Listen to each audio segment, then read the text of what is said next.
আজকে আমরা করব weekly current affairs. Weekly current অ্যাফেয়ার্সে 26শে জুলাই থেকে 2 আগস্ট পর্যন্ত পুরো সারা সপ্তাহে যত গুরুত্বপূর্ণ কারেন্ট অ্যাফেয়ার্স রয়েছে আমরা টপিক ওয়াইজ দেখব, এবং প্রথমেই রয়েছে ইন্টারন্যাশনাল নিউজ। আর এই ইন্টারন্যাশনাল নিউজে ফার্স্ট কোয়েশ্চেনটাই গুরুত্বপূর্ণ, ভীষণ ইম্পর্টেন্ট কোয়েশ্চেন। এটা বলছে যে ইলন মাস্ক তার যে টেসলা কোম্পানি, এই টেসলা কোম্পানির প্রথম শোরুম কোথায় ওপেন হচ্ছে? ভারতের প্রথম শোরুম ওপেন হচ্ছে মুম্বাইতে। ঠিক আছে, আচ্ছা, তারা হচ্ছে তাদের যে টেসলার দুটো ভ্যারিয়েন্ট হয় গাড়ির, তো একটা হচ্ছে রেয়ার হুইল ড্রাইভ, সেটা হচ্ছে 61 লাখ টাকা দাম, আর একটা হচ্ছে long range rare wheel drive, সেটা হচ্ছে 69 লাখ টাকা দাম। এই দুটোর জন্য শোরুম ওপেন হচ্ছে মুম্বাইতে। ঠিক আছে, আচ্ছা, যেহেতু এটা ইলেকট্রনিক কার, তার জন্য দরকার charging port, super charging port তৈরি করছে। বলছে মাত্র 15 মিনিট চার্জ দিলেই 267 কিলোমিটার পর্যন্ত যেতে সক্ষম হবে। ঠিক আছে, স্টার মার্ক এই পয়েন্টটাতে যেটা বলছে যে দিল্লিতে তাদের প্রথম শোরুম ওপেন, দিল্লিতে তাদের দ্বিতীয় শোরুম ওপেন করতে চলেছে। প্রথমটা হচ্ছে মুম্বাইতে। প্রশ্নের উত্তরটা যেটা এখানেও হচ্ছে গুরুত্বপূর্ণ স্টার মার্ক। টেসলা এখনো পর্যন্ত কিন্তু ভারতে কোনো ম্যানুফ্যাকচার প্লান্ট বা কারখানা স্থাপন করেনি, এখন তারা আমেরিকা থেকে এনে শোরুমে বিক্রি করবে। ঠিক আছে, চলো দ্বিতীয় প্রশ্ন, স্টার মার্ক করবে, ভীষণ গুরুত্বপূর্ণ কোয়েশ্চেন। এটা বলছে যে দ্য রেজিস্ট্যান্স ফ্রন্ট টিআরএফ কে কোন দেশ একটা আতঙ্কবাদী বা সন্ত্রাসী গোষ্ঠী হিসেবে, সংগঠন হিসেবে ঘোষণা করেছে? উত্তর হবে আমেরিকা। আমেরিকা সম্প্রতি টিআরএফ কে ঘোষণা করেছে একটি সন্ত্রাসী সংগঠন। কে এরা?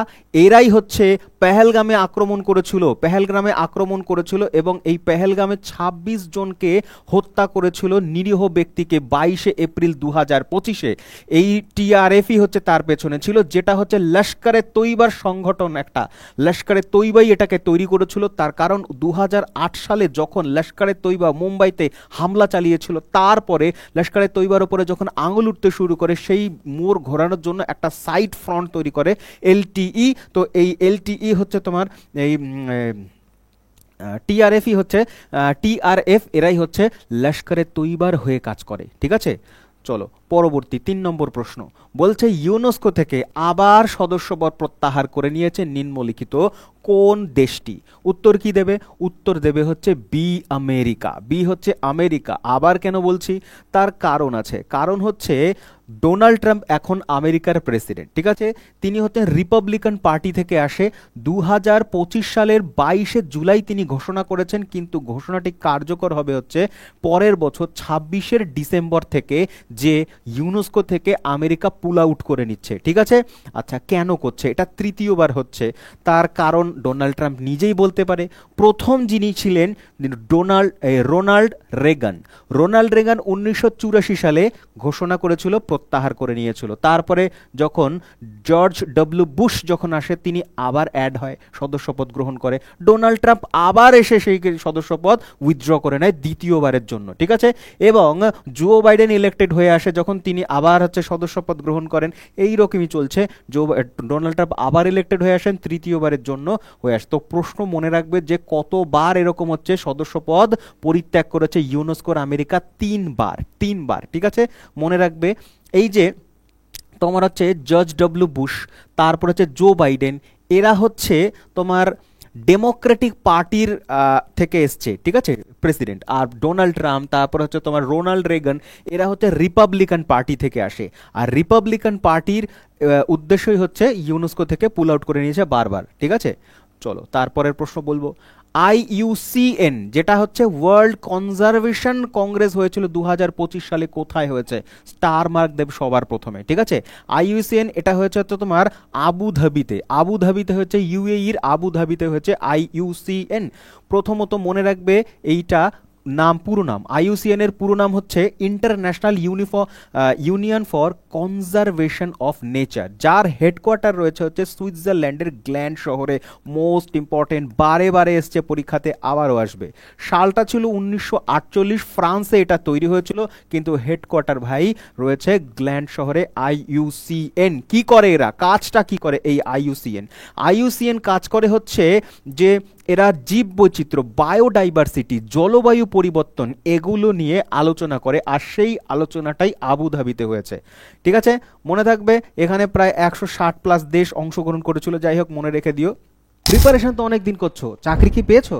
সরকারি চাকরি সমুদ্রের মতন সিলেবাসে হাবুডুক হওয়া ছাড়ো, আমাদের অভিজ্ঞ এবং বিষয়ভিত্তিক স্যার এবং ম্যাডামেরা তোমাদের এই সমুদ্রের মতন সিলেবাসকে নির্দিষ্ট সময়ে সমাপ্ত করিয়ে দেবে। এখানে ফ্লোচ্যাট, স্টোরি, ট্রিক্স, গল্প ইত্যাদির মাধ্যমে তোমাদের বোরিং যে সিলেবাস সেটাকে সহজ করে দেবে, পড়াশোনা বোঝা মনে হবে না, মজার বলে মনে হবে। তাই প্লে স্টোরে যাও, ইউর স্টাডি অ্যাপ ডাউনলোড করো এবং আমাদের সাথে যুক্ত হয়ে যাও।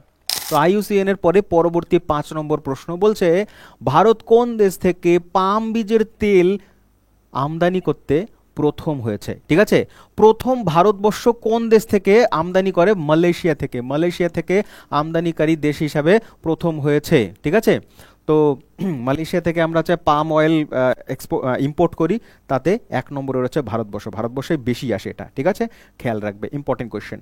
আচ্ছা, নেক্সট কোয়েশ্চেন বলছে, একটা ওয়ান লাইনার রয়েছে, বলছে world food India 4th addition, এটা 4 নম্বর এডিশন। ওয়ার্ল্ড ফুড ইন্ডিয়া 2025 এটা হয়েছে নিউ দিল্লিতে। তো এই বছরের থিম কি ছিল? আমি রেট করে দিয়েছি, তার কারণ তোমাদের এইটাও প্রশ্ন আসতে পারে যে ফুড কনফারেন্সটা কোথায় হয়েছে? দিল্লিতে হয়েছে। আর এই বছরের থিম ছিল প্রসেসিং ফর দ্য প্রসপ্যারিটি। বাংলায় বলছে সমৃদ্ধির জন্য প্রক্রিয়াকরণ। বাংলায় বলছে সমৃদ্ধির জন্য প্রক্রিয়াকরণ। চলো নেক্সট কি আছে দেখি।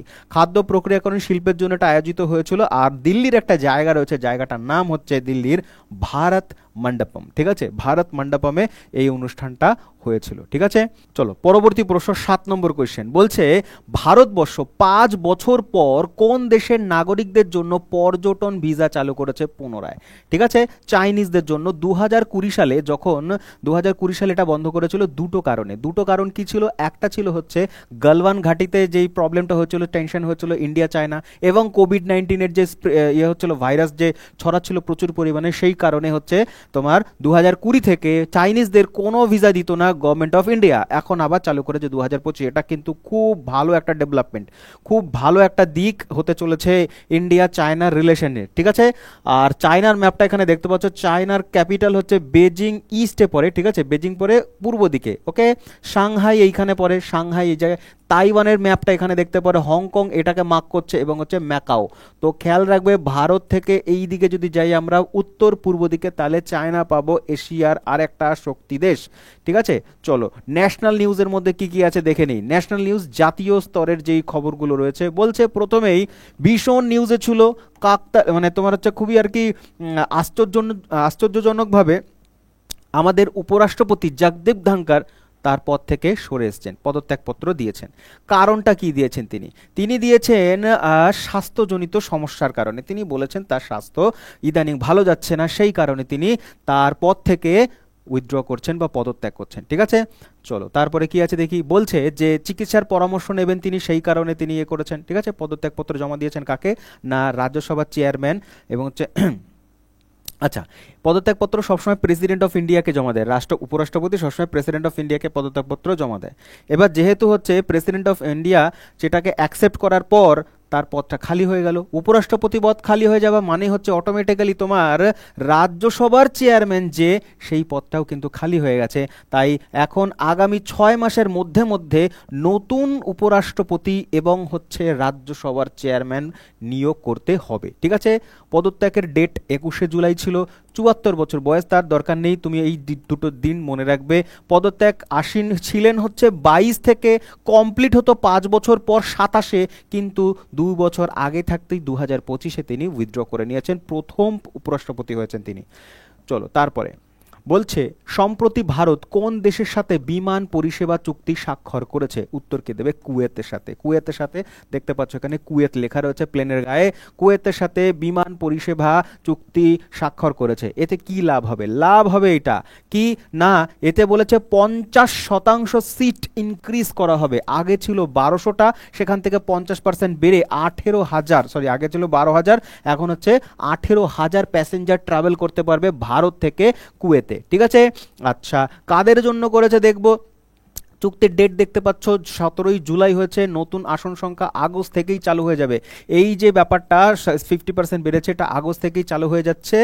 আর এখানে পাবে হচ্ছে landing facility, special landing facility পাবে, পার্কিং স্লট পাবে, মানে আগে ভারতীয় বিমানের জন্য পার্কিং স্লট এবং ল্যান্ডিং ফেসিলিটি দেওয়া হবে এই চুক্তির মাধ্যমে, ঠিক আছে। বিশেষ করে যে সমস্ত প্রবাসী সম্প্রদায় বারে বারে ঘুরতে যায়, বেড়াতে যায়, বা মনে করো বিজনেস ক্লাস বা ব্যবসায়িক কাজে হচ্ছে কাতার ভ্রমণে যায়, তাদের জন্য এইটা করা হয়েছে দুই দেশের মধ্যে, ঠিক আছে, খেয়াল রাখবে। সম্প্রতি ভারত কোন দেশকে 3 লক্ষ হাম রুবেলা ভ্যাকসিন পাঠিয়েছে? ভারত এই কাজ করে থাকে, ভ্যাকসিন পাঠিয়ে থাকে কোভিডের সময়, তাই আমরা দেখেছি। স্টার মার্ক কোশ্চেনটা হবে, ঠিক আছে। কোন দেশ?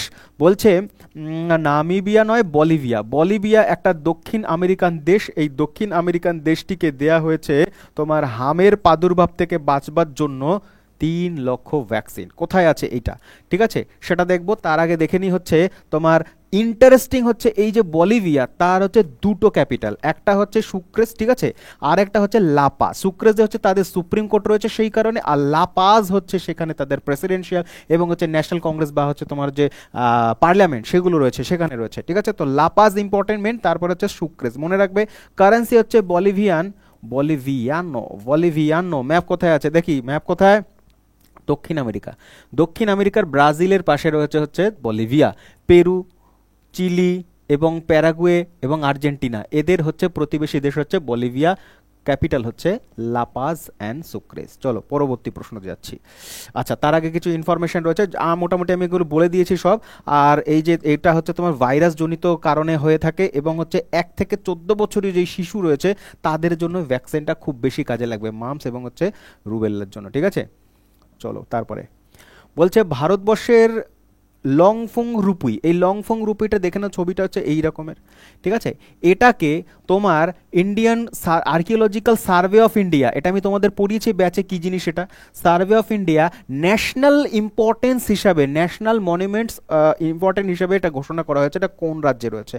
এটা রাজ্য রয়েছে হচ্ছে তোমার মিজোরামে। কোথায় রয়েছে এটা? এটা রয়েছে মিজোরামে, ঠিক আছে। আচ্ছা, এটা হচ্ছে লিয়ানপুই গ্রামে, মিজোরামের চম্পাই জেলার মধ্যে পড়ে। অত কিছু ডিটেল মনে রাখতে লাগবে না, শুধু মনে রাখবে এটা মিজোরামে রয়েছে। এবং মিজোরামের এটা দ্বিতীয় স্থান, যেটাকে হচ্ছে তোমার মনুমেন্ট অফ ন্যাশনাল ইম্পর্টেন্স হিসেবে ঘোষণা করেছে ASI, archaeological survey of India, ঠিক আছে, খেয়াল রাখবে কিন্তু, ঠিক আছে। আগের প্রথম 1 নম্বরটা ছিল কাউচুয়া রুপুই, ঠিক আছে, কাউচুয়ারোপই, খেয়াল রাখবে। আর এইটা করা হয় হচ্ছে, এটা এনটিপিসিতে এসেছিল এই কোয়েশ্চেনটা, ভাই যেটা বলবো ইম্পর্টেন্ট সেটা ইম্পর্টেন্ট। এনটিপিসির কোয়েশ্চেন ছিল যে ancient monument and archaeological site and remains act, এইটা কত সালে পাশ হয়েছে? 1958 সালে। আর এরা বলে থাকে যে কাউকে যদি এরকম আর্কিওলজিক্যাল সাইটের আন্ডারে স্পেশাল মনিউমেন্ট হিসেবে ঘোষণা করে গভর্নমেন্ট অফ ইন্ডিয়া, তাকে মিনিমাম 100 বছর পুরনো হতে হবে, ঠিক আছে। 100 বছরের একটা ইতিহাস রয়েছে, সেটা কিন্তু থাকতে হবে তাদের, ঠিক আছে। আচ্ছা, মেগালিথিক সাইট, মেগালিথিক মানে একটা বিশাল বড় পাথরের সাইট রয়েছে, অনেকগুলো পাথর, বড় বড় পাথর এখানে দেখা যায়, ছবিতে তোমাদের দেখিয়েছি আমি, ঠিক আছে। আর এটা হচ্ছে মেনির। মেনহির কি? মেনহির হচ্ছে উল্লম্ব স্তম্ভ, উল্লম্ব পাথরের স্তম্ভ, ঠিক আছে, উল্লম্ব পাথরের স্তম্ভ হয় সেগুলোকে বলা হয়। আর এই পাথরের মধ্যে একদম খ্রিস্টান আসার আগে প্রাচীন কাল থেকে প্রচুর পরিমাণে এখানে তোমার ওই সময় হচ্ছে সাংস্কৃতিক প্রতীক, মানবের অবয়ব, পশু পাখির চিত্র ইত্যাদি পাওয়া যায়। সেই কারণে কালচারাল এবং হচ্ছে তোমার একটা হিস্টোরিক্যাল ইম্পর্টেন্স রয়েছে সেখানে। বলছে ভারতের দ্বিতীয় দীর্ঘতম প্রধানমন্ত্রী হলেন নরেন্দ্র মোদী। তিনি কার রেকর্ড ভাঙলেন? ছবি দেখেই বুঝতে পারছো যে তোমার সব থেকে দীর্ঘ সময়ের জন্য ছিলেন হচ্ছে তোমার হচ্ছে নেহেরু, তারপরে হচ্ছে নরেন্দ্র মোদী, এখন বর্তমানে 3 নম্বরে আছেন হচ্ছে তোমার ইন্দিরা গান্ধী, তিনি ছিলেন, ঠিক আছে। ইন্দিরা গান্ধীর রেকর্ড তিনি ব্রেক করেছেন। ইন্দিরা গান্ধী ছিলেন হচ্ছে 4077 দিন পর্যন্ত তোমার, আর নরেন্দ্র মোদী এখন আছেন হচ্ছে তোমার 4078 দিন পর্যন্ত। সেকেন্ড লংগেস্ট টাইমের জন্য নরেন্দ্র মোদী এখন হয়েছেন, ঠিক আছে। আর প্রথম স্থানে রয়েছেন হচ্ছে জওহরলাল নেহেরু, প্রায় 16 বছর 286 দিন পর্যন্ত তিনি ছিলেন, একেবারে স্বাধীনতার মানে স্বাধীনতার সময় থেকে 1964 পর্যন্ত মৃত্যু পর্যন্ত জওহরলাল নেহেরু সব থেকে দীর্ঘতম, ঠিক আছে। কাকে বিশ্বের সর্বাধিক জনপ্রিয় গণতান্ত্রিক নেতা হিসেবে ঘোষণা করা চলো? এগেন আবার নরেন্দ্র মোদী হচ্ছে বিশ্বের মধ্যে সব থেকে পপুলার এবং হচ্ছে সব থেকে জনপ্রিয় নেতা হিসেবে উঠে এসেছেন। আর এটা কিন্তু কোনো ভারতীয় সংস্থা করেনি, কিন্তু এই রিপোর্ট করেছে আমেরিকান একটা সংস্থা, ঠিক আছে, আমেরিকান সংস্থা মর্নিং কনসাল্ট। সেটা হচ্ছে তোমার গ্লোবাল লিডার অ্যাপ্রুভাল ট্র্যাকার 2025 সালে। তো আমেরিকার সংস্থা অনুযায়ী হচ্ছে নরেন্দ্র মোদী সব থেকে তোমার জনপ্রিয়। দেখো গ্লোবাল রেটিং 75%, ধারে কাছে কেউ নেই 75%-এর মধ্যে ভোটিং করছো 75% এক নম্বরে। তারপরে 59% রয়েছে লি জিয়াং, যিনি হচ্ছে দক্ষিণ কোরিয়ার হচ্ছে প্রেসিডেন্ট। তো এই অস্ট্রেলিয়ার হচ্ছে অ্যান্থনি অ্যালবানিজ, তিনি হচ্ছেন 5 নম্বরে রয়েছে। মার্ক কার্নি, ইনি কানাডার, তিনি হচ্ছেন সম্প্রতি হচ্ছে কানাডার প্রাইম মিনিস্টার হিসেবে নিযুক্ত হয়েছেন। মনে রাখবে ইম্পর্টেন্ট কারেন্ট অ্যাফেয়ার্স, আমি পড়িয়েছি কিন্তু এগুলো, ঠিক আছে। চলো এবার দেখবো আমরা স্টেট নিউজের মধ্যে অনেক গুরুত্বপূর্ণ কাহিনী রয়েছে, ঠিক আছে। চলো প্রথমে যেটা রয়েছে, কোন রাজ্য 125 ইউনিট পর্যন্ত বিনামূল্যে বিদ্যুৎ ঘোষণা করবে? ভাই ভোট আসছে বিহারে, তাই বিহার এগুলো ঘোষণা করছে। বলছে যদি 125 ইউনিট পর্যন্ত হয় তবে সেটা বিনামূল্যে স্টেট তোমার জন্য দিয়ে দেবে সেই মূল্য, ঠিক আছে, সেই মূল্য দিয়ে দেবে। কার জন্য? বলছে দরিদ্র পরিবার প্রায় হচ্ছে 1.67 কোটি পরিবার রয়েছে, তারা হচ্ছে লাভবান হবে এতে, ঠিক আছে। আচ্ছা, এবং গুরুত্বপূর্ণ বলছে যে আগামী 3 বছরে 10,000 মেগাওয়াট সোলার শক্তি উৎপাদনের লক্ষ্যমাত্রা নিয়েছে। এইটা বেশ ভালো জিনিস, তার কারণ আস্তে আস্তে আমাদের গ্রিন এনার্জির দিকে শিফট হতে হবে। সোলার এনার্জির দিকে শিফট হলে পরিবেশও বাঁচবে, খরচাও বাঁচবে, সবই হবে, ঠিক আছে। কুটির জ্যোতি প্রকল্পের মধ্যে তারা হচ্ছে ছাদে, গরিব মানুষের ছাদের মধ্যে সোলার প্যানেল বসিয়ে দেবে। ছাদই যদি না থাকে তাহলে কি করে হবে বলো, কোথায় বসাবে? পরবর্তী প্রশ্ন বলছে, কোথায় ইন্ডিয়ান ইনস্টিটিউট অফ ক্রিয়েটিভ টেকনোলজির প্রথম ক্যাম্পাস স্থাপিত হয়েছে? কোথায় স্থাপিত হয়েছে? মুম্বাইতে স্থাপিত হয়েছে। নামটাতে জোর দেবে, কি বলছে? ক্রিয়েটিভ ক্রিয়েটিভ টেকনোলজি, তার মানে বুঝতেই পারছো ক্রিয়েটিভ ফিল্ডে মধ্যে যে সমস্ত এগুলো হয়, জিনিসগুলো হয় বা কোর্সগুলো হয়, সেগুলো করানো হবে। এটা মুম্বাইতে হবে, ঠিক আছে। আচ্ছা, কে করছে? আইআইটিস এবং হচ্ছে আইআইএমস, যেই সমস্ত বড় ইনস্টিটিউটগুলো রয়েছে তাদের আদলে তৈরি করা হবে। এবং এখানে হচ্ছে বিশ্বমানের সৃজনশীল প্রযুক্তি প্রতিষ্ঠা গড়ে তোলার শপথ নিয়েছে কেন্দ্রীয় তথ্য সম্প্রচার মন্ত্রী, ঠিক আছে। কি শেখানো হবে? ভিএফএক্স শেখানো হবে, অ্যানিমেশন শেখানো হবে, গেমিং শেখানো হবে, ঠিক আছে। তারপরে পোস্ট প্রোডাকশন, এই সমস্ত কিছু শেখানো হচ্ছে এআই এর মাধ্যমে। আরও ইম্পর্টেন্ট জিনিস রয়েছে, কমিক্স ইত্যাদি বানানো শেখা হবে। আর পার্টনার হচ্ছে গুগল, মেটা, এই সমস্ত মাইক্রোসফট, অ্যাপেল, এই ধর বড় বড় আমেরিকান কোম্পানিজ, তারা হচ্ছে হেল্প করছে। স্টার মার্ক করবে যে ইয়র্ক ইউনিভার্সিটি, এটা হচ্ছে ইংল্যান্ডের, কিন্তু নিউ ইয়র্কে নয়, এটা ইংল্যান্ডের একটা ইউনিভার্সিটি, যারা কথা দিয়েছে যে 4টে প্রতিষ্ঠান তারা তৈরি করবে ফিল্ম সিটি গুরগাঁওতে, ঠিক আছে। জমিও ইতিমধ্যে দেয়া হয়েছে। চলো তারপরে, কোথায় ভারতের প্রথম হর্নবিল সংরক্ষণ কেন্দ্র স্থাপন হবে? কোথায় হর্নবিল কেন্দ্র সংরক্ষণ হবে? তোমরা তো দেখেই বুঝে যাবে, নাগাল্যান্ড কিন্তু নয়, তামিলনাড়ুতে। হর্নবিল হচ্ছে এক ধরনের পাখি, এই যে পাখি, তো এই পাখি সংরক্ষণ করবে হর্নবিল কনজারভেশন তোমার হচ্ছে সাইট তৈরি হচ্ছে তামিলনাড়ুতে, ঠিক আছে, খেয়াল রাখবে, ইম্পর্টেন্ট কিন্তু। আর এটি হচ্ছে পশ্চিমঘাটের 4টি হর্নবিল প্রজাতি, এখানে লিস্ট দেওয়া রয়েছে, দেখতে পাচ্ছ 4টি হর্নবিল প্রজাতিকে সংরক্ষণ করা হবে, ঠিক আছে। চলো পরবর্তী, নেক্সট বলছে, কোথায় স্থানীয় কৃষি ও উদ্যোক্তাদের উৎসাহিত করতে প্রথমবার আম উৎসব উদযাপিত হলো? আম উৎসব নাগাল্যান্ডে উদযাপিত হলো, ঠিক আছে, ইম্পর্টেন্ট কিন্তু এগুলো ইম্পর্টেন্ট। নাগাল্যান্ডে আম উৎসব, ম্যাঙ্গো ফেস্টিভ্যাল হয়েছে, ঠিক আছে। চলো নেক্সট বলছে, কোন রাজ্যের সরকার দুগ্ধ চাষিদের জন্য প্রতি লিটারে 5 টাকা করে ভর্তুকি দেবে?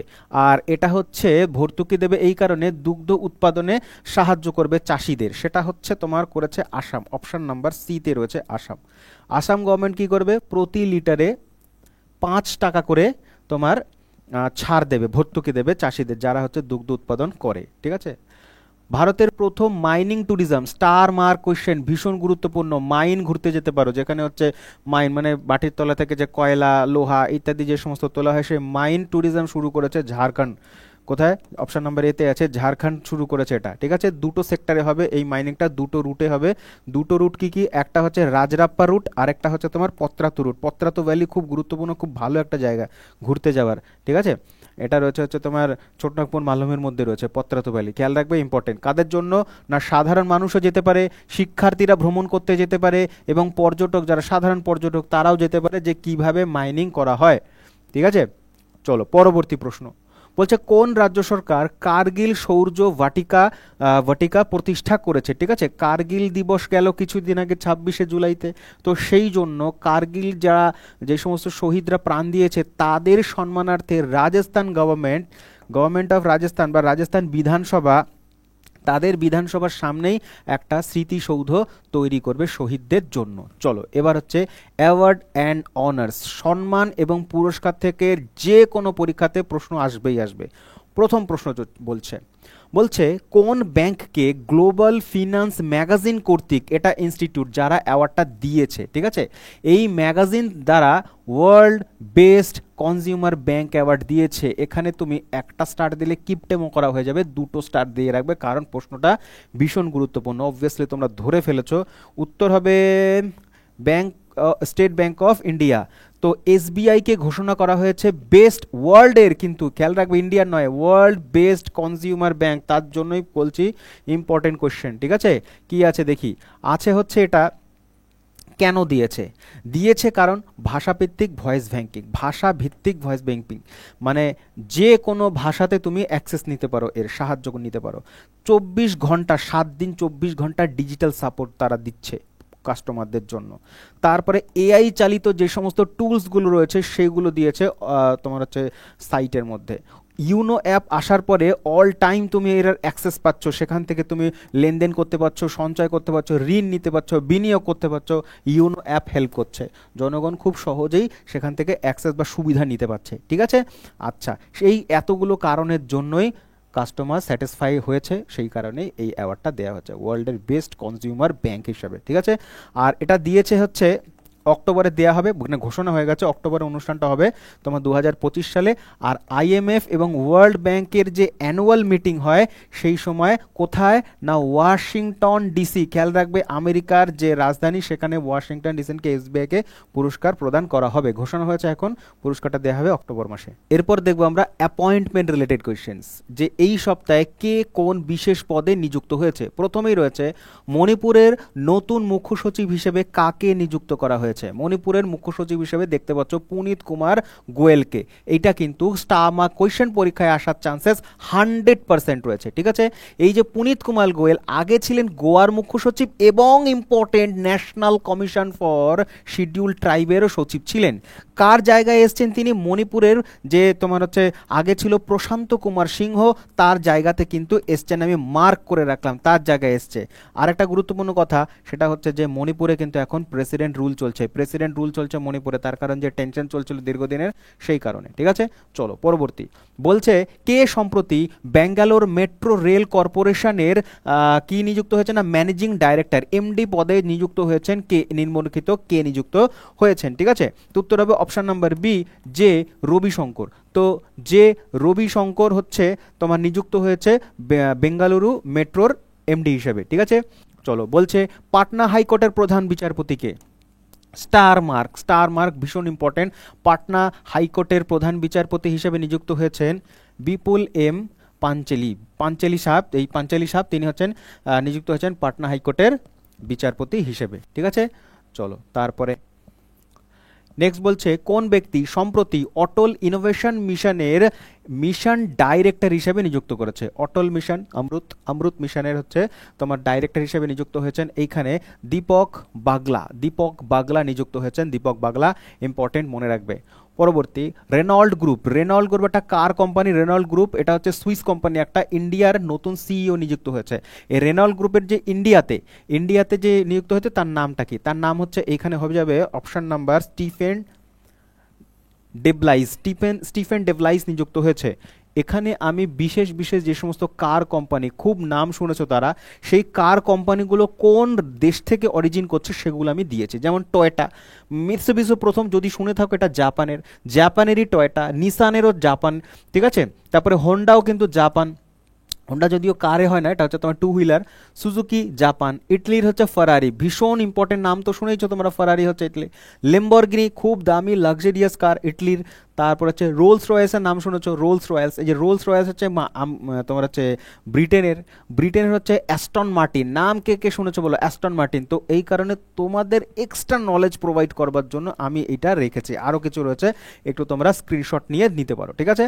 আচ্ছা চলো তারপরে নেক্সট। বাজাজ ফিনান্স এর ম্যানেজিং ডাইরেক্টর হিসেবে পদ থেকে পদত্যাগ করেছে কে? বাজাজ ফিনসার্ভ।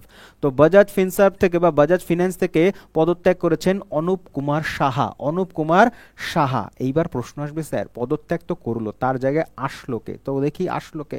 পদত্যাগপত্র জমা দিয়েছেন এখন হচ্ছে রাজীব জৈন। আগে ছিলেন রাজীব জৈন, তিনি কিন্তু আবার পুনরায় এই পদে নিযুক্ত হয়েছেন, বাজাজ ফিনসার্ভের বা বাজাজ ফিন্যান্সের এমডি হিসেবে নিযুক্ত হয়েছেন। আর যে অনুপ কুমার বাবু, তিনি এখন চলে গেছে তোমার ইন্ডাইস ব্যাংক, যে রয়েছে ইন্ডাস ইন্ড ব্যাংক, ইন্ডাস ইন্ড ব্যাংকের এমডি হিসেবে নিযুক্ত হবেন। নেক্সট 28 নম্বর কোয়েশ্চেন। ত্রিপুরা হাইকোর্টের প্রধান বিচারপতি হিসেবে নিযুক্ত হয়েছে, একটা দুটো স্টার, ভীষণ গুরুত্বপূর্ণ। তো রামচন্দ্র রাও তিনি নিযুক্ত হয়েছে ত্রিপুরা হাইকোর্টের প্রধান বিচারপতি, ঠিক আছে। আচ্ছা, তার শপথ গ্রহণ হয়েছে হচ্ছে 22 জুলাই 2025 সালে। ওকে, আগে তিনি কিন্তু ঝাড়খণ্ডে ছিলেন, আগে তিনি ঝাড়খণ্ডে কর্মরত ছিলেন। পরবর্তী প্রশ্ন বলছে কে সুইস কোম্পানি আকাই ইন্ডিয়ার সিইও হিসেবে নিযুক্ত হয়েছে, ঠিক আছে।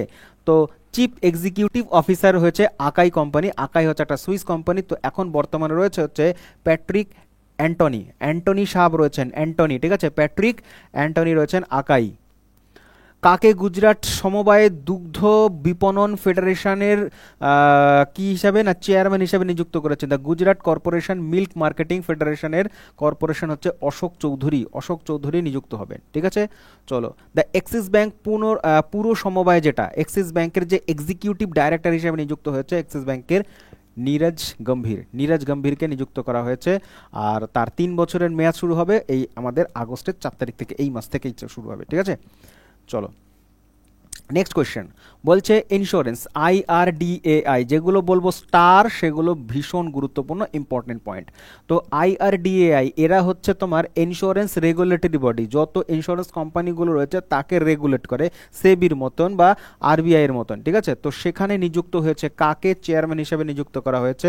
উত্তর এখানে দেবে হচ্ছে অজয় শেঠকে, ঠিক আছে। তো অজয় শেঠ তিনি নিযুক্ত হয়েছেন IRDAI, স্টার মার্ক কোয়েশ্চেন, ওকে। চলো তারপরে স্পোর্টস নিউজ, স্পোর্টস থেকে কি কি প্রশ্ন আছে, ইম্পর্টেন্ট ঘটনাগুলো দেখবো। প্রথমেই খেলাধুলো থেকে রয়েছে আন্দ্রে রাসেল, দেখেছো নিশ্চয়ই, ওয়েস্ট ইন্ডিজ খেলোয়াড়। তিনি হচ্ছেন তার রিটায়ারমেন্ট ঘোষণা করে দিয়েছে। তো রিটায়ারমেন্ট ঘোষণা করার আগে কোন দেশের সাথে খেলবেন 2টো ম্যাচ? তিনি খেলবেন হচ্ছে অস্ট্রেলিয়ার সাথে। আর অস্ট্রেলিয়া খেলতে যাচ্ছে হচ্ছে জামাইকা, মানে হচ্ছে ওয়েস্ট ইন্ডিজে খেলতে যাচ্ছে, ঠিক আছে। তো ওয়েস্ট ইন্ডিজ, আন্দ্রে রাসেল ভীষণ গুরুত্বপূর্ণ, IPL-এ তোমরা দেখেছো তাকে নিশ্চয়ই, ঠিক আছে। তো আচ্ছা, একটুখানি এই যে অস্ট্রেলিয়ার ম্যাপটা রয়েছে এখানে, অস্ট্রেলিয়ার ম্যাপ, চলো ঠিক আছে, কোনো ব্যাপার না। নেক্সট পয়েন্ট দেখি যে কি আছে। তার এখানে T20 ম্যাচ খেলেছে 84টা, রান করেছে 1000-এর ওপরে। ODI ম্যাচ খেলেছে 58টা, রান করেছে 1000-এর ওপরে, ঠিক আছে। উইকেটও নিয়েছে, প্রায় অলরাউন্ডার ছিলেন। টেস্ট ম্যাচ খেলেছেন মাত্র একটা, তো স্পেশাল তিনি ওয়ানডে অ্যান্ড T20-র জন্য ছিলেন, ঠিক আছে। আচ্ছা চলো তারপরে, সম্প্রতি ফুটবল থেকে অবসর ঘোষণা করেছেন অদিতি চৌহান, নামটা মনে রাখবে, অদিতি চৌহান, ভারতীয় ফুটবলার অদিতি চৌহান, তিনি হচ্ছেন অবসর ঘোষণা করেছেন। চলো তোমাদের একটা প্রশ্ন জিজ্ঞেস করি, আগের সপ্তাহের প্রশ্ন, একটা রিপোর্ট বেরিয়েছিল, রিপোর্ট অনুযায়ী, ফিফার রিপোর্ট অনুযায়ী ভারতবর্ষের যে ফুটবল টিম রয়েছে তারা বর্তমানে কত র্যাঙ্কের মধ্যে রয়েছে, ঠিক আছে। চলো আমি অপশান দিচ্ছি, অপশান হচ্ছে 131, অপশান নাম্বার বি বলবে 132, ঠিক আছে। সি হচ্ছে 133, নাকি অপশান নাম্বার ডি 130। কত নম্বর র্যাঙ্কে রয়েছে ভারতের ফুটবল টিম ভারতবর্ষে পুরো বিশ্বের মধ্যে, ঠিক আছে। আচ্ছা চলো, বলছে এই যে অদিতি চৌহান তিনি যে অবসর ঘোষণা করেছেন, তিনি 3বার চ্যাম্পিয়ন খেলেছেন হচ্ছে তোমার সাফ কাপে 3বার চ্যাম্পিয়ন হচ্ছে 2012, 2016, 2019-এর ক্ষেত্রে। ঠিক আছে, খেয়াল রাখবে। সাউথ এশিয়ান হচ্ছে তিনি 2টো স্বর্ণপদক জিতেছেন, এবং মোস্ট ইম্পর্টেন্ট যেটা, এইটা ইংল্যান্ডের একটা হয় তোমার ক্লাব হয় ওয়েস্ট হাম ইউনাইটেড লেডিস ক্লাব। এই লেডিস ক্লাব থেকে একমাত্র ভারতীয় মহিলা তিনি অংশগ্রহণ করেছিলেন, ইতিহাস গড়ে দিয়েছিলেন। চলো 35 নম্বর প্রশ্ন, 35 বলছে ইন্ডিয়ান গলফ প্রিমিয়ার লিগ, ভারতের প্রিমিয়ার লিগ হবে গলফের ক্ষেত্রে, তার অ্যাম্বাসেডর হিসেবে কে নিযুক্ত হয়েছেন? বলো তো কে হতে পারে? হতে পারে হচ্ছে অপশন নাম্বার বিতে রয়েছে যুবরাজ সিং। তো যুবরাজ সিং ক্রিকেটার, তিনি গলফের ক্ষেত্রে এখন অ্যাম্বাসেডর এবং মালিক হিসেবে নিযুক্ত হয়েছে। কারণ গলফকে এগিয়ে নিয়ে যেতে হবে, ভারতকে প্রমোট করবে, ভারতীয়দের প্রমোট করবে গলফ। ঠিক আছে, এই সমস্ত করবার জন্য। দাবা বিশ্বকাপ 2025 আয়োজন করবে কোন দেশ? নিম্নলিখিত কোন দেশ দাবা বিশ্বকাপ আয়োজন করবে? ভারত আয়োজন করবে দাবা বিশ্বকাপ। স্টার মার্ক করছি, তার মানে ইম্পর্টেন্ট কোয়েশ্চেনটা। এটা দাবা বিশ্বকাপ আয়োজন করছে এই বছর ভারত, আর হবে হচ্ছে তোমার হচ্ছে 30শে অক্টোবর থেকে 27শে নভেম্বর পর্যন্ত। 226 জন প্রতিযোগী আসতে চলেছে, 226 জন আসতে পারে। এখান থেকে পয়েন্টটা, কতজন অংশগ্রহণ করবে 2025-এ? 226 জন। ঠিক আছে, লাস্ট ভারত হোস্ট করেছিল 2002 সালে, সেখানে এই ওয়ার্ল্ড কাপটা জিতেছিল হচ্ছে বিশ্বনাথ আনন্দ হায়দ্রাবাদে হয়েছিল, তখন এই শিরোপাটা জিতেছিলেন। ঠিক আছে, চেস ওয়ার্ল্ড কাপ। পলিয়াক ইমরে, এটা খুব একটা প্রেস্টিজিয়াস কিন্তু এই ব্যাপারটা। ঠিক আছে, বলছে পলিয়াক ইমরে এবং হচ্ছে ভার্গা জোনাস মেমোরিয়াল 2025 রেসলিং টুর্নামেন্টে সোনা জিতেছে। ভারতীয় খেলোয়াড়ের নাম কি? যেটা হয় হচ্ছে কুস্তিগির। তো পরীক্ষায় প্রশ্ন আসবে যে পলিয়াক ইমরে এই টুর্নামেন্টটা কোন খেলার সাথে যুক্ত? উত্তর দিতে হবে কুস্তির সাথে। তো ভারতীয় কুস্তি যিনি জিতেছেন তার নাম কি? তার নাম হচ্ছে সুজিত কালকাল জিতেছে পলিয়া কিমরে কুস্তিতে গোল্ড। ঠিক আছে, আচ্ছা তারিখটা দেখতে পাচ্ছ, তারিখ হচ্ছে তোমার জুলাই। এত মোস্ট ইম্পর্টেন্ট স্থান কোথায় হচ্ছে? পলিয়া কিমরে খেলাটা হচ্ছে বুদাপেস্ট, হাঙ্গেরির ক্যাপিটাল বুদাপেস্টে হয়েছে। ঠিক আছে, আচ্ছা চলো পরবর্তী। ভারতের অন্যান্য পদকের মধ্যে রয়েছে, একবার স্ক্রিনশট নিয়ে দেখতে পারো। ঠিক আছে, ভিডিও পজ করেও দেখতে পারো। চলো তারপরে 66তম international mathematical olympic 2025 star mark question. বলছে ইন্টারন্যাশনাল ম্যাথমেটিক্যাল অলিম্পিয়াড কোশ্চেন, ভারতের স্থান কত? ভারত হচ্ছে 7 নম্বরে আসছে, 7 নম্বর। এখান থেকে সবার প্রথমে এই যে ইন্টারন্যাশনাল ম্যাথমেটিক্যাল অলিম্পিক 2025 এটা হয়েছে কোথায়, ভারতবর্ষ কতগুলো জিতেছে এবং হচ্ছে কত নম্বর স্থানে আছে। স্থান তো বলে দিলাম 7টা, বাকি দুটো প্রশ্নের উত্তর এখানে আছে। বলছে 7 নম্বর স্থানে রয়েছে ভারতবর্ষ, এবং স্বর্ণপদক 3টে এসছে, টোটাল 3টে স্বর্ণপদক এসছে এই তোমার অলিম্পিয়াডে, ম্যাথমেটিক অলিম্পিয়াডে। ঠিক আছে, এবং র্যাঙ্কিং হচ্ছে তোমার 7 নম্বর। দুটো হচ্ছে তোমার রৌপ্য পদক জিতেছে, একটা ব্রোঞ্জ এসছে, মোট হচ্ছে স্কোর এত। আর স্থান যেটা বলছিলাম অস্ট্রেলিয়াতে খেলা হয়েছে, এটা সানসাইন কোস্ট নামক একটা জায়গা হচ্ছে অস্ট্রেলিয়াতে, মোস্ট ইম্পর্টেন্ট। এবং 1 নম্বরে হয়েছে গুরুত্বপূর্ণ চায়না। তাহলে ম্যাথমেটিক অলিম্পিয়াডে হচ্ছে চায়না 1 নম্বরে এসছে, চায়না হচ্ছে 1 নম্বর। টোটাল তাদের 6টা শুধুমাত্র গোল্ডই এসছে। চলো এবার হচ্ছে কেমিস্ট্রি অলিম্পিয়াড, এইটা ভারতের স্থান কত? কেমিস্ট্রি অলিম্পিয়াডের ভারতের স্থান হচ্ছে 6ষ্ঠ, তাহলে ম্যাথমেটিক্সের হচ্ছে 7th, আর কেমিস্ট্রি অলিম্পিয়াডে হচ্ছে তোমার 6ষ্ঠ বা 6th পজিশনে এসছে। আর এইটা হোস্ট করেছে হচ্ছে তোমার দুবাই বা ইউএই হোস্ট করেছে। জায়গাটার নাম সবসময় মনে রাখবে আগে। ঠিক আছে, ইউএইতে হয়েছে, জুলাই মাসেই হয়েছে। ঠিক আছে, আচ্ছা চলো এগুলো একটু এক্সট্রা ইনফরমেশন রয়েছে। 90টা দেশ থেকে 354 জন পার্টিসিপেট করেছে এই জায়গাটায়। 2টো স্বর্ণপদক এসছে ভারতের এখান থেকে, 2টো রৌপ্য এসছে। কোন শহর first Indian open athletics meeting host করেছে? বিহারে। তো বিহারের কোন শহরে হয়েছে এই মিটিংটা? এটা হচ্ছে বিহারের রাজধানী পাটনাতে। কি মিটিং না, হচ্ছে first Indian open athletics meeting, মানে ভারতবর্ষের যত অ্যাথলেটিক্স রয়েছে তাদেরকে নিয়ে একটা মিটিং হয়েছে বিহারের রাজধানী পাটনাতে, প্রথমবারের জন্য হয়েছে এটা। ঠিক আছে, আচ্ছা চলো পরবর্তী। বলছে যে FISU world university games, star mark question, খুব গুরুত্বপূর্ণ। ওয়ার্ল্ড ইউনিভার্সিটি গেমস এটা হবে কোথায়? ভারত, জার্মানি, ইটালি নাকি হচ্ছে জাপান? ভারতে হবে এবছর, না জার্মানিতে হবে। ঠিক আছে, তো জার্মানি হোস্ট করছে এবছর ইউনিভার্সিটি গেম। কোথায় হবে? রাইন রুর জার্মানিতে, রাইন রুর এই একটা জায়গা রয়েছে, স্থান রয়েছে জার্মানি, সেই জায়গাটাতে হবে। কোন খেলার সাথে যুক্ত এটা? এটা হচ্ছে মিক্সড ব্যাডমিন্টন ইভেন্ট। ভারতবর্ষের যে পার্টিসিপেট করেছিল তারা হচ্ছে টিম ব্রোঞ্জ পদক নিয়েছে, ভারতবর্ষের টিমটা মিক্সড ব্যাডমিন্টনের ক্ষেত্রে। ইম্পর্টেন্ট পয়েন্ট, কি জিতেছে না, কি জিতেছে, ব্রোঞ্জ জিতেছে, ঠিক আছে, ব্রোঞ্জ পদক। তার মানে আমরা হচ্ছে কোয়ার্টার ফাইনালে কিন্তু হেরে গেছি, ঠিক আছে। তৃতীয় স্থান অর্জন করেছি ভারতবর্ষ। কোথায় হয়েছে? জার্মানিতে হয়েছে, জার্মানির রাইন রুর নামক যে জায়গাটা রয়েছে সেখানে হয়েছে। চলো পরবর্তী প্রশ্ন, নেক্সট পয়েন্ট। বলছে কোন ব্যাডমিন্টন খেলোয়াড় জাপানের ওপেন পুরুষ এককের শিরোপা জিতেছে 2025-এ? ব্যাডমিন্টন খেলোয়াড়ের নাম বলো যিনি জাপানের ওপেনটা জিতে নিয়েছে। জাপান ওপেন একটা টুর্নামেন্ট 2025-এ, এটা জিতেছে হচ্ছে অপশন নাম্বার এতেই রয়েছে শি ইউকি। শি ইউকি তিনি জিতেছেন। তিনি হচ্ছেন চীনের একজন খেলোয়াড়, ব্যাডমিন্টন খেলোয়াড় শি ইউকি, তিনি জাপান ওপেনটা জিতে নিয়েছেন, ঠিক আছে। আচ্ছা, তার প্রতিপক্ষ ছিল ফ্রান্সের অ্যালেক্স লাইনার, ঠিক আছে, অ্যালেক্স লেইনার তিনি ছিলেন হচ্ছে তার। চলো মেন ইম্পর্টেন্ট পয়েন্ট হচ্ছে কোথায় হোস্ট করেছে? জাপান হোস্ট করেছে, অবভিয়াসলি জাপান ওপেন নামে জাপানই হোস্ট করবে। আর দক্ষিণ কোরিয়ার একজন খেলোয়াড় রয়েছে অ্যান সে ইয়াং, তিনি ওয়েমেন্সটা জিতেছে, এটা খেয়াল রাখবে, ওয়েমেন্সটা। তো মেলটা যেটা জিতেছে সেটা হচ্ছে চাইনিজ খেলোয়াড়, ঠিক আছে, আর ফিমেলটা জিতেছে হচ্ছে দক্ষিণ কোরিয়ার খেলোয়াড়। চলো পরে একটা ওয়ান লাইনার রয়েছে, ওয়ান লাইনারটা হচ্ছে পরবর্তী তিনটে হচ্ছে তোমার টেস্ট চ্যাম্পিয়নশিপ হবে, পরবর্তী তিনটে টেস্ট চ্যাম্পিয়নশিপ হবে, যেটা 2027, 2029, 2031-এ 2 বছরে গ্যাপে। তার জন্য যে হোস্ট কান্ট্রি হিসেবে ঘোষণা হয়েছে ইংল্যান্ডই হোস্ট করেছে এখনো পর্যন্ত যে তিনটে টেস্ট চ্যাম্পিয়নশিপ হয়েছে, ঠিক আছে, ইংল্যান্ডই হোস্ট করবে আগামী তিনটেও, ঠিক আছে। আর সবাটা হয়েছে হচ্ছে তোমার সিঙ্গাপুরে, অত কিছু দরকার নেই, তুমি মোরা আগামী তিনটে যেটা হচ্ছে সেটা হচ্ছে ইংল্যান্ডই হবে। 2021, 2023 এবং 2025 এই তিনটেও কিন্তু ইংল্যান্ডেই হয়েছে। ইংল্যান্ডে প্রথমটা খেলেছিল হচ্ছে ইংল্যান্ড ভার্সেস নিউজিল্যান্ড উইনার ছিল। পরেরটা সেকেন্ডটা 2023-এ যেটা হয়েছিল ওভালে খেলেছে, সেটা ইন্ডিয়া এবং হচ্ছে অস্ট্রেলিয়ার মধ্যে, অস্ট্রেলিয়া জিতেছিল।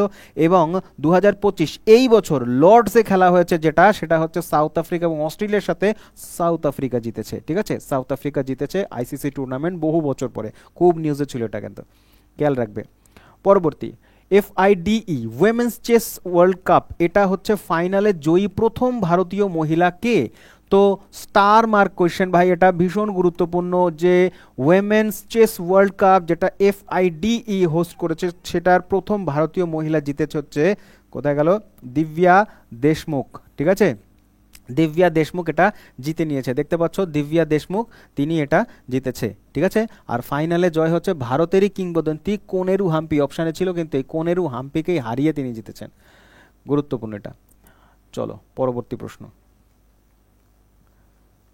নেক্সট কোশ্চেন, 45 নম্বর প্রশ্ন। কি বলছে যে প্রথম কে কে প্রথম ভারতীয় হিসেবে FISM 2025-এ অস্কার ফর ম্যাজিশিয়ান এই অ্যাওয়ার্ডটা জিতেছে? Important question, Oscar for magician Suhani Saha তিনি জিতেছেন অস্কার ফর ম্যাজিশিয়ান অ্যাওয়ার্ডটা, ঠিক আছে। হয়েছে কোথায়? ইম্পর্টেন্ট, ইটালির টুরিন বলে একটা জায়গা রয়েছে সেখানে হয়েছে। চলো নেক্সট, লাস ভেগাসে ফ্রি স্টাইল দাবা গ্র্যান্ড স্ল্যাম কে জিতেছে? ফ্রি স্টাইল গ্র্যান্ড স্ল্যাম জিতেছে আর্নিয়ান। স্টার মার্ক কোয়েশ্চেন করবে, ভালো প্রশ্ন এটা। চলো ডিফেন্স রিলেটেড, ডিফেন্স থেকে বেশ কয়েকটা 2-3টে কোয়েশ্চেন আছে, খুব ভালো ভালো প্রশ্ন। প্রথমত রয়েছে আকাশ প্রাইম, DRDO এটাকে টেস্ট করেছে আকাশ প্রাইম। এই আকাশ প্রাইম তোমরা জানো যখন নাকি অপারেশন সিন্দুর চলছিল তখন আমাদের দুটো এয়ার ডিফেন্স সিস্টেম ছিল, একটা হচ্ছে রাশিয়া থেকে পারচেস করা, সেটা হচ্ছে S-400, ঠিক আছে, S-400 একটা, আরেকটা হচ্ছে আমাদের একদম দেশীয় টেকনোলজিতে তৈরি আকাশ। তো আকাশেরই প্রাইম ভার্সন এসছে বা প্রো ভার্সন এসছে। তো এইটার স্পেশালিটি কি? আকাশ যেটা আমাদের ডিফেন্স মিসাইল সিস্টেম, এটার স্পেশালিটি হচ্ছে এটা হচ্ছে তোমার অপশান নাম্বার সিতে রয়েছে উচ্চতা এবং ঠান্ডা আবহাওয়াতেও এটা একেবারে অ্যাকিউরেসির সাথে কাজ করতে পারে। তার মানে আমাদের যে জম্মু কাশ্মীর এবং পাহাড়ি এলাকাগুলো রয়েছে সেখানের এনভায়রনমেন্ট আলাদা হয়। তো সেই এনভায়রনমেন্টেও যদি বাইরের কোনো শত্রুপক্ষ আক্রমণ করে, তার যে আমাদের আকাশ সীমানা সেটাকে সেফটি দেওয়ার কাজ হচ্ছে এই আকাশ প্রাইম করে থাকবে। দেখি কি কি স্পেশালিটি রয়েছে। বলছে এটা পরীক্ষা করা হচ্ছে লাদাখে। আমি বললাম আগেই যে আকাশ সীমা মানে হচ্ছে তোমার ঠান্ডা প্রদেশ যে সমস্ত জায়গা হাই অ্যালটিটিউডে সেখানে কাজ করবে, ঠিক আছে। সক্ষমতা 30 কিলোমিটার দূরত্ব পর্যন্ত হিট করতে পারে, ঠিক আছে। মানে মনে করে এখানে ডিপ্লয় করা রয়েছে, তো 30 কিলোমিটার সারাউন্ডিংয়ে ও হচ্ছে এই কাজটা অ্যাক্টিভ করতে পারবে, ঠিক আছে। আর হাইট হচ্ছে 18 কিলোমিটার, মানে মাটি থেকে 18 কিলোমিটার হাইট পর্যন্ত হিট করতে পারে শত্রুপক্ষের কোনো বিমান, কোনো ড্রোন বা কোনো মিসাইল যদি ঢুকে পড়ে এই এয়ার স্পেসের মধ্যে, ঠিক আছে। গতি হচ্ছে তোমার 2.5 ম্যাক, মানে হচ্ছে শব্দের থেকেও 2.5 গুণ বেশি স্পিডে যাত্রা করতে পারবে এই মিসাইলটা। এবং এটা মোবিলিটি রয়েছে, মানে হচ্ছে মোবাইল প্ল্যাটফর্মেও স্থাপনযোগ্য। মোবাইল প্ল্যাটফর্ম মানে এটা মাটিতেই ইনস্টল করতে হবে এমন কোনো মানে নেই, এটা প্লেন থেকেও হিট করা যেতে পারে, হেলিকপ্টার থেকেও মারা যেতে পারে, মোবাইল মানে চলমান কোনো কিছু ট্রাকের মধ্যে থেকেও করা যেতে পারে, ঠিক আছে। চলো পরবর্তী 48, কোন দেশের সাথে 32 সিমব্যাক্স সামুদ্রিক মহড়ায় অংশগ্রহণ করেছে ভারতীয়, এই জায়গাটাতে পয়েন্ট দেবে নৌবাহিনী। কেন পয়েন্ট করতে বললাম, তার কারণ পরীক্ষা জিজ্ঞেস করবে 32তম সিমব্যাক্স সামুদ্রিক মহড়া হয়েছে ভারত এবং হচ্ছে সিঙ্গাপুর, ভারত এবং সিঙ্গাপুর। তো ভারত এবং সিঙ্গাপুরের মধ্যে কোন বাহিনী অংশগ্রহণ করেছে, সিমব্যাক্সটা কারা পার্টিসিপেট করে, নৌবাহিনীদের জন্য, মানে নেভালদের জন্য, নেভিদের জন্য, ঠিক আছে। তো সিঙ্গাপুর নেভি, ভারতীয় নেভি অংশগ্রহণ করেছে এবং ভারতীয় থেকে যে জাহাজগুলো গেছে INS Delhi, INS Satpura, INS Kiltan, INS Shakti, এই সমস্ত দেখতে পারো তারা যে কিন্তু পার্টিসিপেট করেছে এই জাহাজগুলো।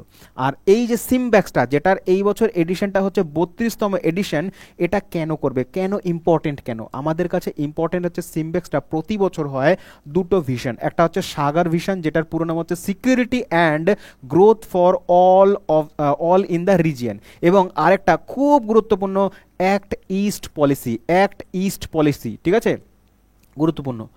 চলো তারপরে টাইফুন ব্লক 4 রিসেন্টলি ভীষণ নিউজে ছিল এটা।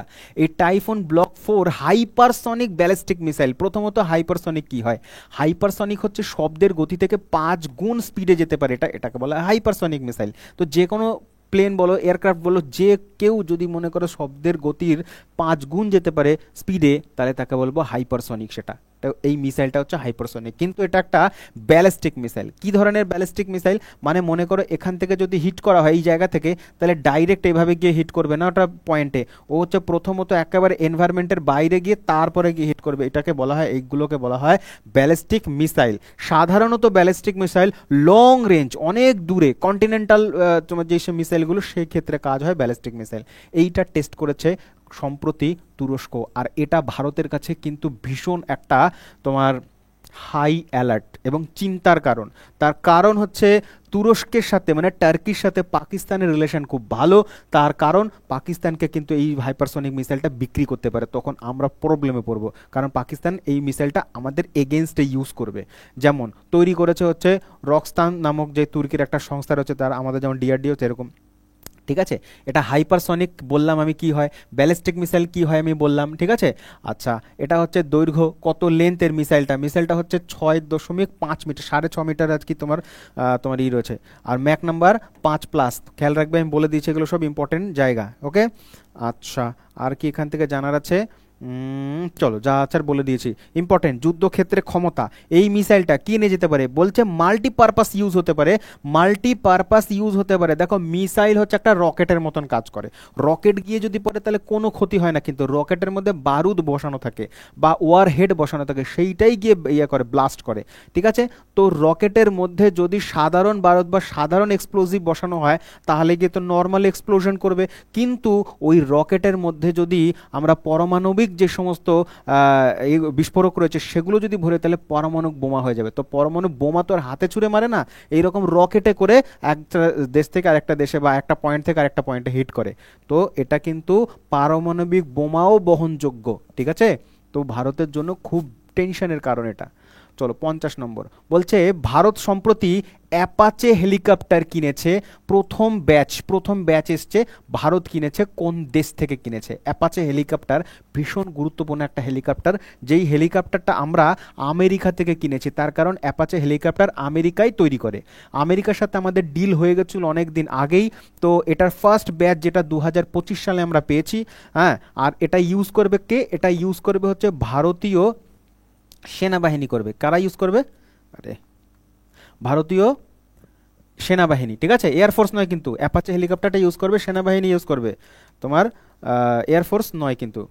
খেয়াল রাখবে কিন্তু, গুরুত্বপূর্ণ। 2020 সালে আমাদের এই ডিলটা হয়েছিল আমেরিকার সাথে, 2020 সালে। 600 মিলিয়ন ডলারের আর এই চুক্তিটা ছিল, $600 মিলিয়ন। তার মধ্যে হচ্ছে মোট 6টা অ্যাপাচে হেলিকপ্টার আসার কথা, তার মধ্যে এখন 3টে এসেছে, আর 3টে কদিন পরে আসবে। প্রথম এই 3টেকে ডেলিভারি দিয়ে দিয়েছে, পরবর্তীকালে 3টে আসবে। ভীষণ গুরুত্বপূর্ণ কিন্তু, এটা একটা অ্যাটাকিং হেলিকপ্টার। শুধুমাত্র জেট প্লেনই অ্যাটাক করে না, হেলিকপ্টারও অ্যাড করে কিন্তু, মানে তোমার অ্যাটাক করে। হেলিকপ্টারের মধ্যেও কিন্তু বিশেষ বিশেষ যে হেলিকপ্টারগুলো রয়েছে তার মধ্যেও কিন্তু গোলা বারুদ কামান এগুলো রাখা থাকে, মিসাইল রাখা থাকে, তারা বহন করতে পারে, ভারী হেলিকপ্টার। তো অ্যাপাচে হেলিকপ্টার সেমনই একটা ভারী হেলিকপ্টারের মধ্যে পড়ে, ঠিক আছে। তো চলো পরবর্তী কোশ্চেন যাচ্ছি আমরা। আচ্ছা, যে বলে দিয়েছি আমি, বাকি 3টে আসবে তোমার এই বছরই আসবে, এই বছরের নভেম্বরের মধ্যে আসবে, আর এই বছর আগস্ট জুলাইয়ের মধ্যে 3টে দিয়ে দিয়েছে। চলো নেক্সট কোশ্চেন। র্যাঙ্কিং, র্যাঙ্কিংয়ের মধ্যে থেকে কি আছে দেখি। Report and ranking, report and র্যাঙ্কিংয়ের থেকে বেশ ইম্পর্টেন্ট কোয়েশ্চেন। সবার প্রথমে রয়েছে হুরন ইনস্টিটিউটটা, হুরন ইন্ডিয়া একটা তোমার তালিকা পেশ করেছে যে আন্ডার 30 এজের যেই সমস্ত তোমার ইম্পর্টেন্ট সংস্থাগুলো রয়েছে তারা কোনগুলো, আন্ডার 30 মানে হচ্ছে এমন কিছু ইনস্টিটিউট বা এমন কিছু বাণিজ্যিক সংস্থা যারা 30 বছরের মধ্যে, 30 বছরের কম, তারা অনেক বেশি ভালো কাজ করছে ভারতবর্ষের মধ্যে। তো প্রথম 1 নম্বরে রয়েছে হচ্ছে জেপ্টো। জেপ্টোর নাম তো তোমরা শুনেছো, ভীষণ আর কি তোমার এখন অ্যাড ট্যাড আসে আর কি। হ্যাঁ, এরা প্রত্যেকে, যে জেপ্টো বলো, তারপর হচ্ছে তোমার সুইগি বলো, ব্লিঙ্কিট বলো, এরা হচ্ছে তোমার গিগ ইকোনমির পার্ট। কি ইকোনমি বলে? পরীক্ষা এসেছিল কিন্তু ক্লার্কশিপে, গিগ ইকোনমি, গিগ ইকোনমির পার্ট, ঠিক আছে। জেপ্টো হচ্ছে 1 নম্বরে আসছে। আর 22 বছর বয়সে দুজন ব্যক্তি, 22 বছর বয়সে দুজন ব্যক্তি আছে, অদিত পালিচা, আরেকজন হচ্ছে কৈবল্য ভোরা, ঠিক আছে। তো এরা দুজনে মিলে এই জেপ্টো কোম্পানিটা কমপ্লিট করিয়েছিল, মানে স্টার্ট করেছিল। এখন হচ্ছে খুব ইম্পর্টেন্ট একটা ইয়েতে 1 নম্বরে রয়েছে। তার মধ্যে টোটাল হচ্ছে 79 জন তরুণ এখানে লিস্টেড রয়েছে, আর প্রত্যেকের বয়স হচ্ছে 30 জনের। এটাই ক্রাইটেরিয়া, 30 জনের মধ্যে থাকতে হবে এই মিলিনিয়ারগুলো, বা হচ্ছে এই যে তোমার ইম্পর্টেন্ট যে শিল্পপতিরা রয়েছে। আর জেপ্টো হচ্ছে 1 নম্বরে রয়েছে। আর সব থেকে বেশি হচ্ছে মুম্বাই শহর হিসেবে যদি বলি, মুম্বাই 1 নম্বরে রয়েছে, এবং দ্বিতীয় স্থানে বেঙ্গালুরু রয়েছে, 3 নম্বর স্থানে হচ্ছে দিল্লি রয়েছে। আর এই তোমার মুম্বাই থেকেই প্রায় 15 জন একই সাথে লিস্টে নামকরণ করা হয়েছে হুরন। পরবর্তী বলছে ট্রাভেল অ্যান্ড লেসিয়ার, ঠিক আছে। এটা একটা ওয়ার্ল্ড বেস্ট অ্যাওয়ার্ড দিয়েছে। এই বেস্ট অ্যাওয়ার্ডটা পেয়েছে হচ্ছে আন্তর্জাতিক ছত্রপতি শিবাজি মহারাজ আন্তর্জাতিক বিমানবন্দর, কত স্থানে রয়েছে। তো এই ট্যুরিস্ট যেই তোমার অ্যাওয়ার্ডটা পেয়েছে, এই অ্যাওয়ার্ডে ছত্রপতি মুম্বাইয়ের যে ইন্টারন্যাশনাল এয়ারপোর্ট তারা পেয়েছে, তারা হচ্ছে 9 নম্বরে রয়েছে, বিশ্বের মধ্যে 9th নম্বরে রয়েছে। ইম্পর্টেন্ট, এটা একটা প্রেস্টিজিয়াস অ্যাওয়ার্ড কিন্তু, ঠিক আছে, খুব গুরুত্বপূর্ণ। তো 1 নম্বরে হচ্ছে সিঙ্গাপুর, মনে রাখতেই হবে ট্রাভেল প্লাস লেজিয়ার তোমার হচ্ছে ওয়ার্ল্ড বেস্ট অ্যাওয়ার্ডে 1 নম্বর এয়ারপোর্ট হচ্ছে সিঙ্গাপুর, এবং 9 নম্বরে হচ্ছে ভারতবর্ষের ছত্রপতি শিবাজি মহারাজ টার্মিনাল, ঠিক আছে, এয়ারপোর্ট। হেনলি পাসপোর্ট 100% 200% কমন, এটা আসবেই, 3টে স্টার দিলাম। হেনলি পাসপোর্ট রিপোর্ট, এটা হচ্ছে তোমার পাসপোর্ট ইন্ডেক্স রিলিজ করে। তো ভারতের স্থান কত? হেনলি অনুযায়ী ভারতের স্থান হচ্ছে 77তম। আমরা খুব বেটার করছি, খুব ভালো কাজ করছি। এরা রিপোর্ট পেশ করে এই ভিত্তিতে যে কোন দেশের পাসপোর্ট কত বেশি স্ট্রং। কিভাবে না, মনে করো কোনো দেশের হচ্ছে যাদের রেপুটেশন খুব ভালো এবং হচ্ছে ফ্রি ভিসা, উইদাউট ভিসা তুমি অন্য দেশে তুমি এন্ট্রি পাচ্ছ, উইদাউট ভিসা অন্য দেশে এন্ট্রি কিন্তু সাধারণত পায় না। কখন দেয়? যখন তোমার দেশের বিহেভিয়ার এবং হচ্ছে দেশের রেপুটেশন ভালো হবে, তবেই গিয়ে সেই দেশের জনগণদের অন্য দেশে উইদাউট ভিসা, ভিসা মানে কি এক কথায় তোমার পারমিশন, ভিসা কারা দেয় জানো? তুমি মনে করো ইন্ডিয়ান, ওকে ইন্ডিয়ান, এবার ইন্ডিয়ান হয়ে তুমি হচ্ছে ইংল্যান্ড বা লন্ডন ভ্রমণ করতে চাও, তাহলে লন্ডন গভর্নমেন্ট বা ইংল্যান্ড গভর্নমেন্টের কাছে তুমি পারমিশন নিচ্ছ ভিসা, তাহলে ভিসাটা কে দেবে? ভিসা দেবে হচ্ছে সেই দেশ যেই দেশে তুমি ভিজিট করছো, ঠিক আছে, যেই দেশ তুমি যেতে চাইছো সেই দেশের সরকার তোমাকে ভিসা দিচ্ছে, যে লোকটাকে কোনো ক্রিমিনাল রেকর্ড আছে কি নেই এই সমস্ত সব চেকিং করে তারপরে গিয়ে ভিসা হয়। পাসপোর্ট তো চলো আলাদা ব্যাপার, ঠিক আছে। তো হেনলি পাসপোর্ট হচ্ছে পাসপোর্টের এগেনস্টেই কিন্তু দেয়, পাসপোর্ট দেখে তবেই কিন্তু ভিসা দেয়। পাসপোর্ট জাস্ট হচ্ছে একটা হচ্ছে তোমার কাগজ বা পারমিশন লেটার। তোমার ভারতবর্ষে এখন পাসপোর্টের হেনলি পাসপোর্ট রিপোর্ট অনুযায়ী ৭৭তম লিস্টে রয়েছে, ঠিক আছে। আচ্ছা চলো, আগে আমরা কত ছিলাম? আগে হচ্ছে 4 নম্বর লিস্টে ইয়েতে ছিলাম, ঠিক আছে, পিছিয়ে ছিলাম, 81 নম্বরে ছিলাম, এখন আমরা এগিয়ে এসেছি। তো টোটাল হচ্ছে 193টা দেশের ফ্রি এন্ট্রি রয়েছে হচ্ছে সিঙ্গাপুর, সেই কারণে সিঙ্গাপুর এই হেনলির রিপোর্টে 1 নম্বরে রয়েছে 100%। তাহলে ভারতের স্থান 77, সিঙ্গাপুর হচ্ছে 1 নম্বরে রয়েছে, তার কারণ সিঙ্গাপুর 193টা দেশেই ফ্রিতে ভ্রমণ করতে পারে, ঠিক আছে। খেয়াল রাখবে ভারত আগে 85তম ছিল, এখন হচ্ছে 77তমতে এসেছে। আচ্ছা এটা 8 ধাপ, ঠিক আছে, আমি 4 ভেবেছিলাম, ওটা 8 ধাপ। ভারতের হচ্ছে 59টা দেশের ফ্রি ভিসা রয়েছে, 59টা দেশ, 59টা দেশের মধ্যে তুমি ফ্রি যেতে পারো, ঠিক আছে, ফ্রিলি, কোনো ভিসা টিসা লাগবে না, জাস্ট পাসপোর্ট দেখিয়ে চলে যেতে পারো। চলো date and days, date and ডেজের মধ্যে প্রথমে রয়েছে ভারত ইনকাম ট্যাক্স দিবস পালন করে কোন ডেটটাতে?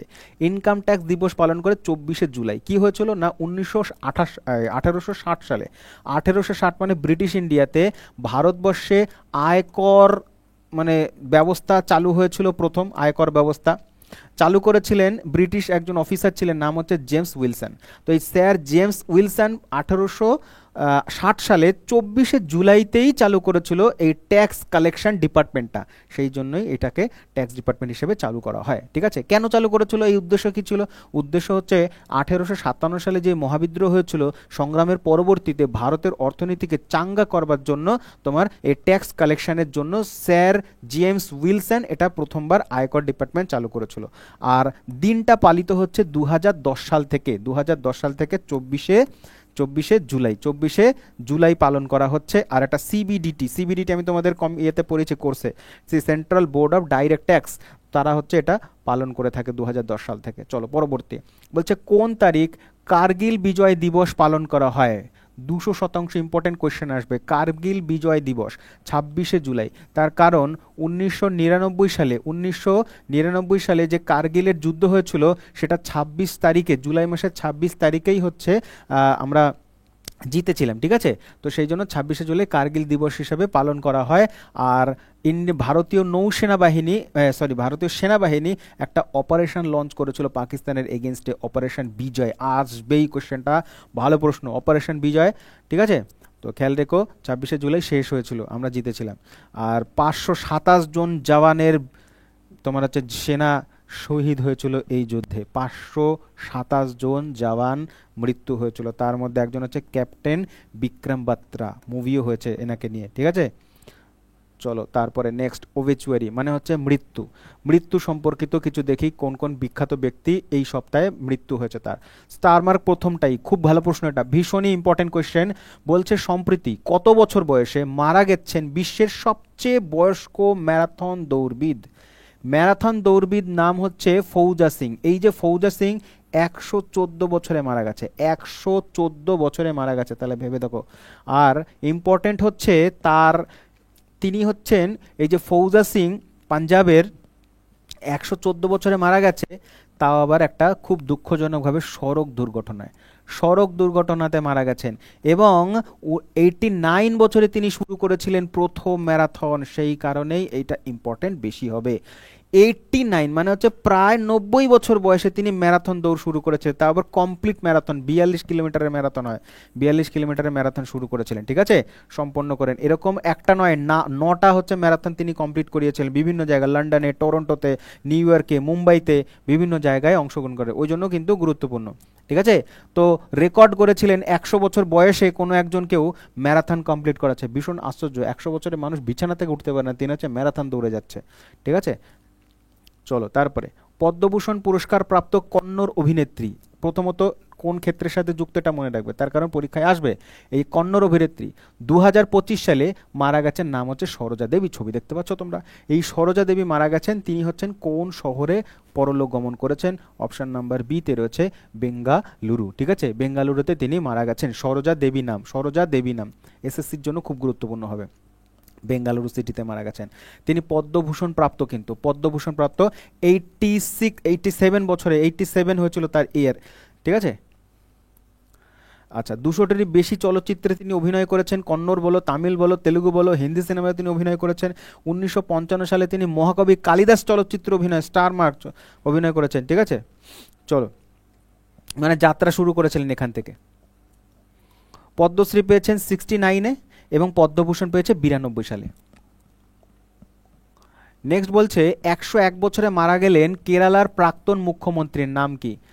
অচ্যুতানন্দন, VS অচ্যুতানন্দন তিনি মারা গেছেন। তিনি একজন বামপন্থা, কেরালার মানে বামপন্থার নেতা ছিলেন। ঠিক আছে, চলো, সম্প্রতি 77 বছর বয়সে মারা গেছেন পদ্মশ্রী পুরস্কার প্রাপ্ত কিংবদন্তির নাম হচ্ছে রতন থিয়াম। এই রতন থিয়াম কোন ক্ষেত্রের সাথে যুক্ত? আমি বললাম না আসবে, জিজ্ঞাসা করবে যে কোন ক্ষেত্রের সাথে যুক্ত সেই ব্যক্তিটা। 77 বছর বয়সে মারা গেছেন রতন থিয়াম, পদ্মশ্রী পেয়েছিলেন। তিনি হচ্ছেন থিয়েটারের সাথে যুক্ত, থিয়েটার মানে নাটক টাটক করতেন, নাট্য সাহিত্যের সাথে জড়িত ছিলেন তিনি, থিয়েটারের সাথে যুক্ত। ঠিক আছে, বাড়ি হচ্ছে ইম্ফল, বাড়ি হচ্ছে কোথায়? ইম্ফলের, নর্থ ইস্টের, খেয়াল থাকে যেন। স্টার মার্ক কোয়েশ্চেন, দিল্লির ন্যাশনাল স্কুল অফ ড্রামা থেকে তিনি 1974 সালে পাস আউট হয়েছেন। চলো আর কি। So thank you very much, complete হলো এই সপ্তাহের পুরো ইম্পর্টেন্ট কারেন্ট অ্যাফেয়ার্স সেশনটা। যদি ভালো লাগে অবশ্যই লাইক করতে পারো এবং বন্ধুদের মধ্যে শেয়ার করতে পারো। তোমরা জানো আগামী পুলিশের এক্সামগুলো ডেট দিয়ে দিয়েছে এবং প্রত্যেকটা পরীক্ষা হবে পরপর করে, আর কারেন্ট অ্যাফেয়ার্স কত বেশি গুরুত্বপূর্ণ। তো দেখতে থাকো তোমাদের প্রিয় চ্যানেল ইও স্টাডি। আমি রঞ্জিত বর্মন, দেখা হচ্ছে নেক্সট ভিডিওতে। Thank you very much.